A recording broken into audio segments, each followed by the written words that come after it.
ദേശവ്യാപക bomb സ്ഫോടന അന്വേഷണങ്ങൾ ശക്തിപ്പെടുത്തുന്നതിൽ എസ്യുടെ പങ്ക് ചൂണ്ടിക്കാട്ടി അമിത് ഷാ. കേന്ദ്ര ആഭ്യന്തരമന്ത്രി അമിത് ഷാ വ്യാഴാഴ്ച പറഞ്ഞു, പുതിയ ദേശീയതല ഡിജിറ്റൽ സംവിധാനം രാജ്യത്തുടനീളമുള്ള സ്ഫോടനങ്ങളുമായി ബന്ധപ്പെട്ട അന്വേഷണങ്ങൾ കൂടുതൽ ഫലപ്രദമാക്കുകയും വിവിധ സംസ്ഥാനങ്ങളിലുണ്ടാകുന്ന സംഭവങ്ങൾ ഡാറ്റയുടെ അടിസ്ഥാനത്തിൽ തമ്മിൽ ബന്ധിപ്പിക്കാൻ നിയമസംരക്ഷണ ഏജൻസികളെ സഹായിക്കുകയും ചെയ്യുമെന്ന് ഡൽഹിയിൽ സംസാരിച്ച ഷാ പറഞ്ഞു. രാജ്യത്തിന്റെ ഏതു ഭാഗത്തുണ്ടാകുന്ന സ്ഫോടനവും ഇനിമുതൽ ക്രമബദ്ധമായി രേഖപ്പെടുത്തി ഡാറ്റയായി സംഭരിക്കാൻ കഴിയുമെന്നും ആവശ്യമായപ്പോൾ ഏതെങ്കിലും സംസ്ഥാനത്തെ പോലീസ് സേനകൾക്ക് അന്വേഷണ മാർഗനിർദ്ദേശങ്ങൾ നൽകാൻ ഈ ഡാറ്റ ഉപയോഗിക്കാനാവുമെന്നും അദ്ദേഹം വ്യക്തമാക്കി.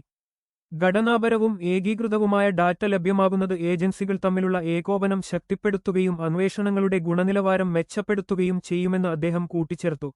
വിവിധ സംഭവങ്ങളിൽ ഉപയോഗിച്ച സ്ഫോടക വസ്തുക്കളുടെ മാതൃകകൾ, പ്രവർത്തനരീതി, മോഡസ് ഓപ്പറാണ്ടി, ഗുണപരമായ സവിശേഷതകൾ എന്നിവ വിശകലനം ചെയ്യാൻ ഈ സംവിധാനം പോലീസിനെ സഹായിക്കുമെന്ന് ആഭ്യന്തരമന്ത്രി പറഞ്ഞു. സർക്യൂട്ട് ഡിസൈൻ, ഉപയോഗിച്ച സാമഗ്രികൾ, നടപ്പാക്കൽ രീതി തുടങ്ങിയ സാമ്യങ്ങളുടെ അടിസ്ഥാനത്തിൽ പല കേസുകളെയും തമ്മിൽ ബന്ധിപ്പിക്കാനും സ്ഫോടനവുമായി ബന്ധപ്പെട്ട കുറ്റകൃത്യങ്ങളിൽ ഉയർന്നുവരുന്ന പ്രവണതകൾ മനസ്സിലാക്കാനും ഇത് സഹായകരമാകുമെന്നും അദ്ദേഹം പറഞ്ഞു.